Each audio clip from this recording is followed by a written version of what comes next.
કર્મણ્યેવાધિકારસ્તે મા ફલેષુ કદાચન મા કર્મફલ હેતુર્ભુ માતે સંગોસ્ત્વ કર્મણિ.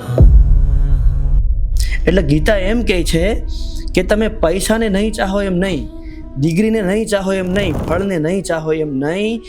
તમે એક બીજ છે તેને પૃથ્વીમાં રોપો છો, એને સમયે પાણી પાવો છો, સમયે સમયે એને દવા ચાટો છો, એને ગોળો છો, એની સારવાર કરો છો. ફળ ઈશ્વરને જો ન આપવું હોય ને તો એને આપવું પડે.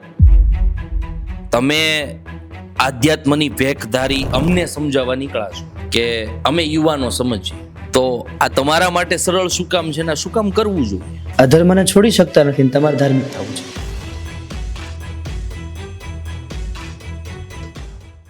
કે જેમ કૃષ્ણ એવું કહી શકત કૌરવો અને પાંડવોને, તમારી મેટર છે ભાઈ, સુલઝાવો, મારે શું છે.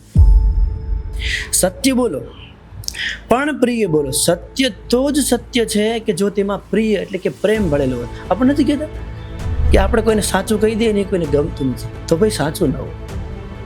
સમજી ગયો.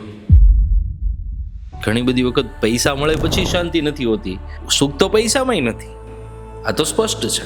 આ મહાભારત કે ભાગવત કે કોઈ પણ શાસ્ત્રો આપણને શું શીખવાડે છે કે એક વ્યક્તિ સતત ફરિયાદ કરે છે કે મારી પાસે આ નથી એટલે હું દુઃખી છું, મારી પાસે આ માણસ છે ને એટલે હું દુઃખી છું. અને એક માણસ એવું જીવન જીવે જે છે ને એમાં કઈ રીતે મેનેજમેન્ટ કરીને મારે સુખ, મારે વાતાવરણને હસતું રાખવું, આનંદ રાખવું. આ વાત સાથે અહીંયા બેઠેલા હરેક વ્યક્તિ સહમત હશે કે અમારી જનરેશનની અંદર તમે કીધું ને એ વાસ્તવિક છે કે અમે ગુરુ એટલા માટે જ ધારણ કરીએ છીએ કે એમાં અમારો ગુરુ પાસેથી સ્વાર્થ હોય કે મને નથી ગમતું કે દર્શિતભાઈ. અને આ પ્રશ્ન હું એક મિત્રતાના ભાવે પૂછું છું, બાપુ જજમેન્ટ હોય અને મેં દુઃખ સહન કરીને તો તમારો ધર્મ ક્યાં ગયો? આ પ્રશ્ન છે ને બ્લાસ્ટ થાય.